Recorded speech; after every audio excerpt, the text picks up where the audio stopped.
A mulher que aparecia entre as árvores. Toda vez que eu olhava as fotos, ela estava lá, imóvel, pálida, sempre entre as árvores. O problema é que eu nunca vi ninguém enquanto tirava as fotos. No final de 2022, resolvi tirar uns dias de folga e me isolar num sítio na zona rural de Petrópolis, interior do Rio. Trabalho com fotografia e, depois de um ano cheio de clientes e prazos, tudo que eu queria era natureza, silêncio e, quem sabe, registrar umas boas imagens para meu portfólio. O lugar era perfeito. Um chalé simples, no alto de um morro, cercado por mata fechada. Nada de vizinhos, nada de sinal de celular, só o som do vento nas árvores e o canto de uns poucos pássaros. No segundo dia, resolvi explorar uma trilha nos fundos da propriedade. Peguei minha câmera, enchi a mochila com água e lanches, e fui. A floresta era densa, mas a trilha era bem visível. Eu caminhava devagar, atento à luz entre as folhas, às texturas da casca das árvores, procurando o melhor ângulo, o melhor enquadramento. Passei o dia fotografando. Troncos cobertos de musgo, samambaias enormes, sombras longas projetadas pelo sol da tarde. Quando o céu começou a escurecer, voltei pro chalé. Só fui revisar as fotos depois do jantar. E foi aí que percebi. Em uma das imagens, bem no fundo, entre duas árvores, havia uma figura. Uma mulher. Ela estava de vestido branco, parada, com os braços ao lado do corpo e o rosto parcialmente coberto pelo cabelo escuro. Eu juro que não vi ninguém naquele momento. Absolutamente ninguém. Ampliei a foto, tentando ver melhor. A figura estava desfocada, como se estivesse levemente em movimento, ou como se não pertencesse àquela cena. Eu ri de nervoso. Deve ser alguma ilusão de ótica, pensei. Mas mesmo tentando me convencer, aquela imagem me incomodava. Na manhã seguinte, voltei para a mesma trilha. Fui até o local da foto. Não havia pegadas, nem sinal de alguém ter passado por ali.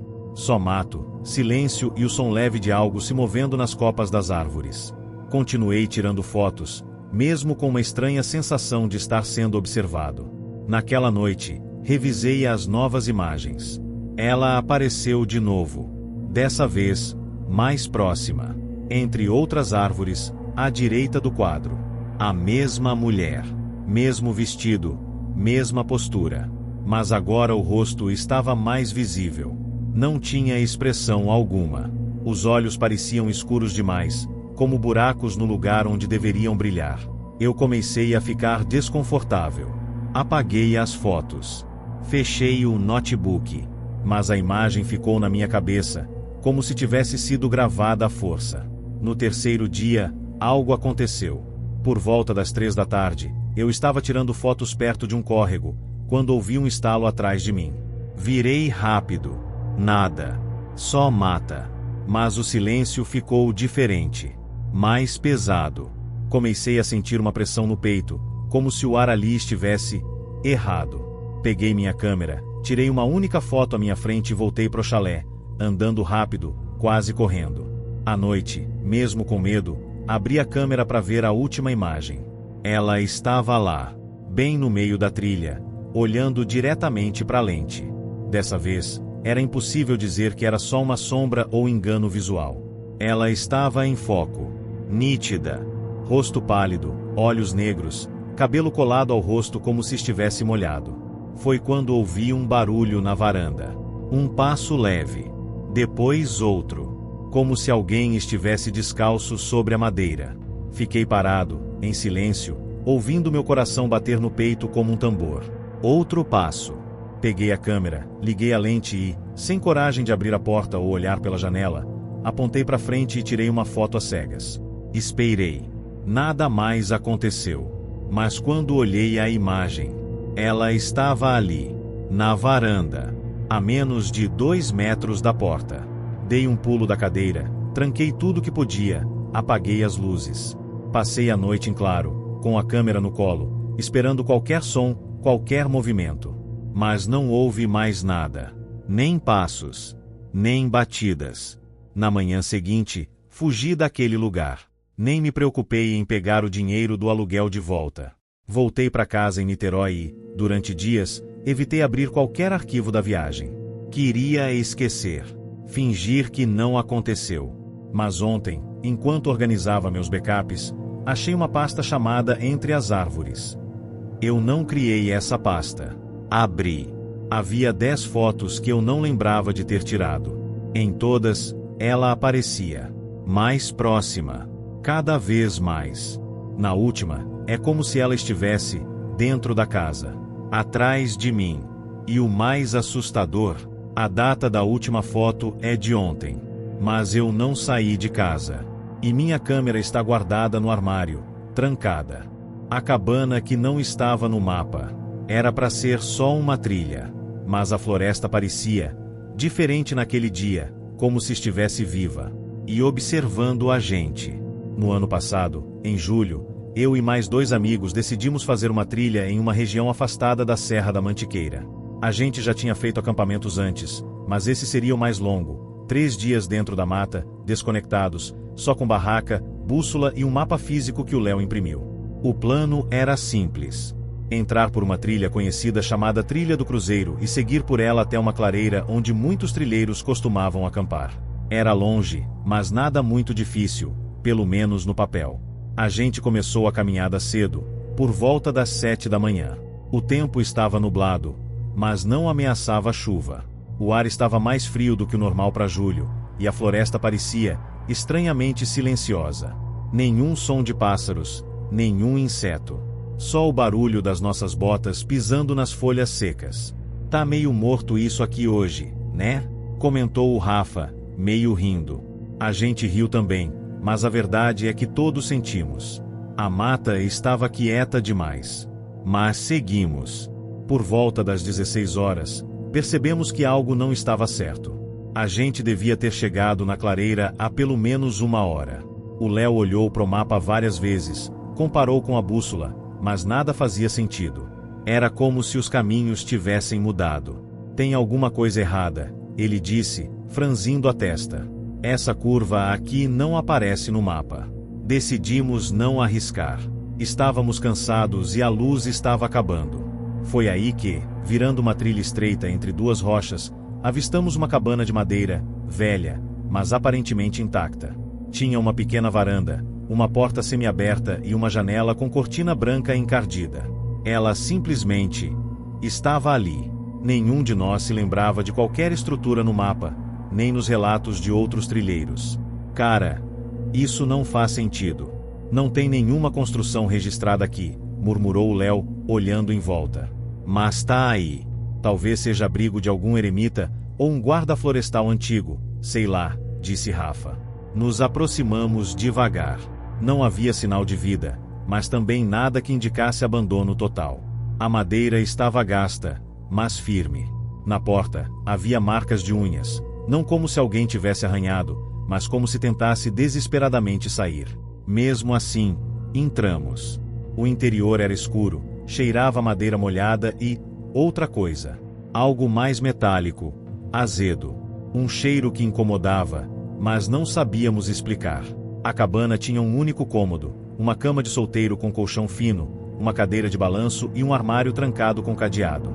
O mais estranho era um espelho antigo na parede, com o vidro levemente embaçado. Quando olhei para ele, juro que vi um vulto atrás de mim, mas quando virei, não tinha nada. Só os meninos, olhando em volta. A gente devia acampar aqui essa noite? Sugeriu o Léo, hesitante. Eu hesitei, mas o Rafa já estava tirando a mochila. Estávamos exaustos, e passar a noite na chuva, caso ela caísse, não era uma boa ideia. Trancamos a porta com um pedaço de madeira que achamos encostado na parede. Aquela noite, não houve conversa ao redor de fogueira. Só silêncio. Por volta das 2 da manhã, acordei com o som de madeira rangendo. A cadeira de balanço. Ela estava se mexendo sozinha. Devagar, para frente e para trás. Rafa, Léo, chamei, a voz embargada. Os 2 estavam acordados, sentados no canto da cabana, olhos arregalados. Eles também ouviram. Ninguém disse uma palavra. Ficamos ali, em silêncio absoluto, até o sol começar a nascer. Quando abrimos a porta para sair, percebemos que algo estava diferente. A floresta parecia errada, como se a vegetação tivesse mudado de lugar. As árvores pareciam mais densas, o céu mais distante. O mapa já não fazia sentido nenhum.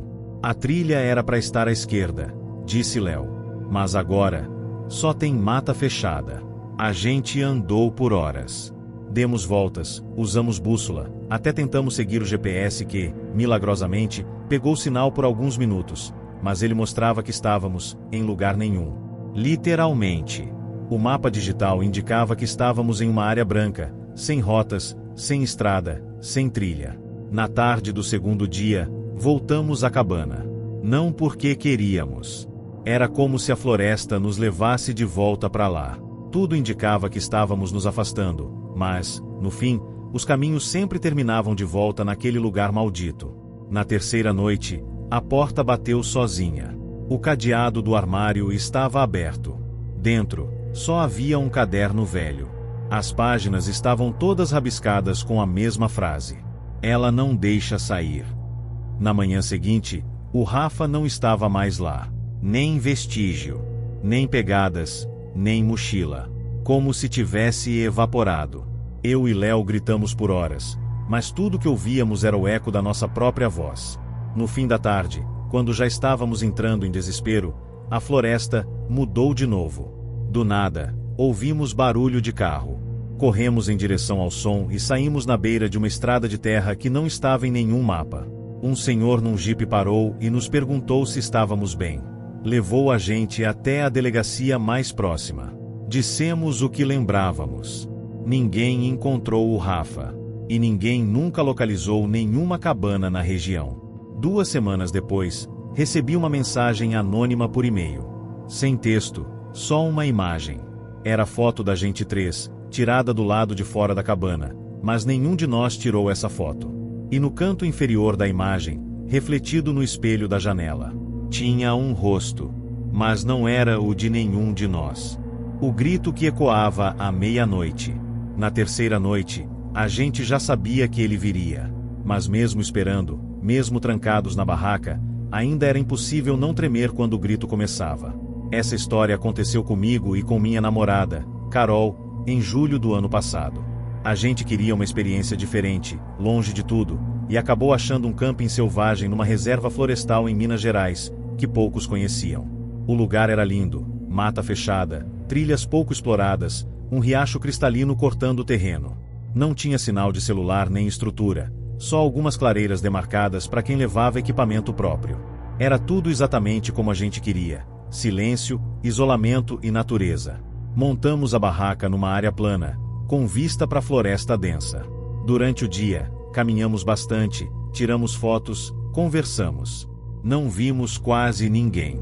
Só cruzamos com o casal mais velho descendo a trilha na saída, que nos olhou de um jeito estranho, meio sério demais para quem estava rodeado de tanto verde. Na hora nem demos bola. A primeira noite foi tranquila.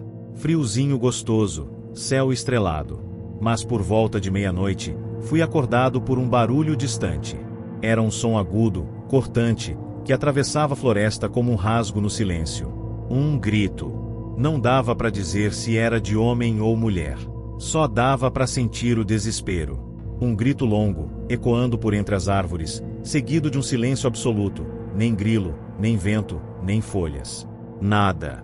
Carol também acordou. Ficamos parados, escutando, tentando entender.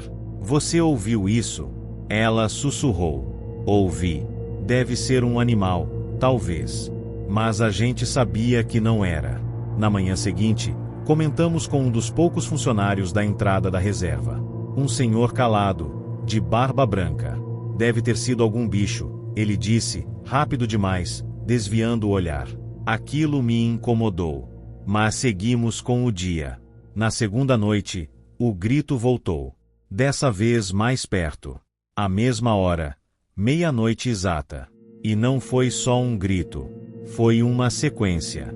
3, talvez 4. E entre eles, dava para ouvir algo diferente.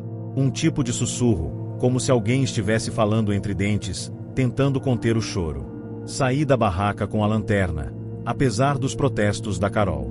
Caminhei alguns metros, varrendo a mata com o facho de luz. Não havia nada, mas a sensação era clara: alguém estava ali. nos observando. Voltei para a barraca. Dormimos mal. O silêncio entre os gritos era pior que o próprio som. No terceiro dia, decidimos que aquela seria nossa última noite. A vibe do lugar tinha mudado. A floresta parecia mais escura, mesmo durante o dia. E o ar estava mais pesado. Difícil explicar, mas era como se algo ali soubesse que a gente estava indo embora. Fizemos as malas, mas deixamos tudo pronto só para desmontar cedo no dia seguinte. À meia-noite, pontualmente, o grito voltou. Dessa vez, tão perto que parecia estar do lado da barraca. Carol começou a chorar, tapando os ouvidos. Eu tremia. Mas não era só medo. Era uma sensação de estar ouvindo algo que não era feito para ser ouvido. Como se o grito não fosse só um som, mas uma memória de dor sendo repetida, presa no ar. E então, ele parou. Mas, logo depois, ouvimos passos. Lentos. Pesados. Circundando a barraca. Eu segurei o zíper da porta com a mão suando frio. A lanterna tremia na outra mão. E quando os passos pararam, houve um arranhão na lona. Como se unhas longas passassem devagar, de cima até a base da barraca. Carol segurou meu braço com tanta força que doeu. E então ouvimos uma voz, sussurrando: ajuda. Foi só isso. Uma única palavra. Na manhã seguinte, desmontamos tudo em silêncio e fomos embora. No caminho, o casal mais velho que tínhamos visto no primeiro dia apareceu de novo, vindo da trilha. Dessa vez, o homem parou e falou: vocês ouviram, né? Fiquei em choque por um momento. O grito? Sim. Que porra é aquilo? Ele suspirou. Todo ano, alguém escuta. Ninguém vê. Ninguém entende. Mas o grito vem. Sempre à meia-noite. A mulher ao lado dele completou. Uma moça desapareceu aqui, anos atrás. Dizem que foi nas matas do alto. Nunca acharam o corpo. Eu perguntei o nome dela. A mulher hesitou, depois respondeu: Clara. De volta em casa, dias depois, ainda abalado, fui procurar por esse desaparecimento. Achei uma matéria antiga, de 2008. Uma jovem chamada Clara Rodrigues. 26 anos. Sumiu durante uma trilha sozinha, na mesma região. A última vez que foi vista foi no dia 14 de julho. À noite. A hora aproximada do desaparecimento? Meia-noite. O homem sem rosto da trilha 9. No começo, eu achava que era só um caminhante solitário, seguindo silencioso entre as árvores. Só percebi o erro quando ele apareceu na minha frente de novo, vindo da direção oposta, mesmo sem nunca ter me ultrapassado. Eu sou guarda-parque em uma reserva ecológica no sul do Brasil, há quase 8 anos. A maior parte do tempo é tranquila: orientar turistas, monitorar trilhas, manter a ordem. Mas tem uma área específica da reserva que ninguém gosta de patrulhar. A trilha 9. Ela fica numa parte mais densa da mata, pouco usada por visitantes e com histórico de pessoas que desistem no meio do caminho, dizendo que sentiram algo errado. Nunca tive medo da mata, então por muito tempo achei que era só sugestão. Até o dia em que fui lá sozinho, numa ronda noturna. Era inverno. O sol se põe cedo nessa época, e por volta das 17h30 já estava escuro. Minha tarefa era simples: verificar se não havia fogueiras acesas ilegalmente ou acampamentos fora das áreas permitidas. Peguei minha lanterna, rádio, e comecei a caminhada. Logo nos primeiros metros, percebi que o ar naquela trilha era diferente. Mais úmido, mais frio. Os sons da floresta pareciam abafados, como se algo estivesse pressionando o ambiente inteiro para baixo. Mas segui. Cerca de 20 minutos depois, vi uma figura à frente. Um homem, andando lentamente. Usava roupas comuns de trilha, casaco, mochila pequena, boné escuro. Estava uns 30 metros à minha frente, e o que me chamou a atenção é que ele nunca olhava para o lado.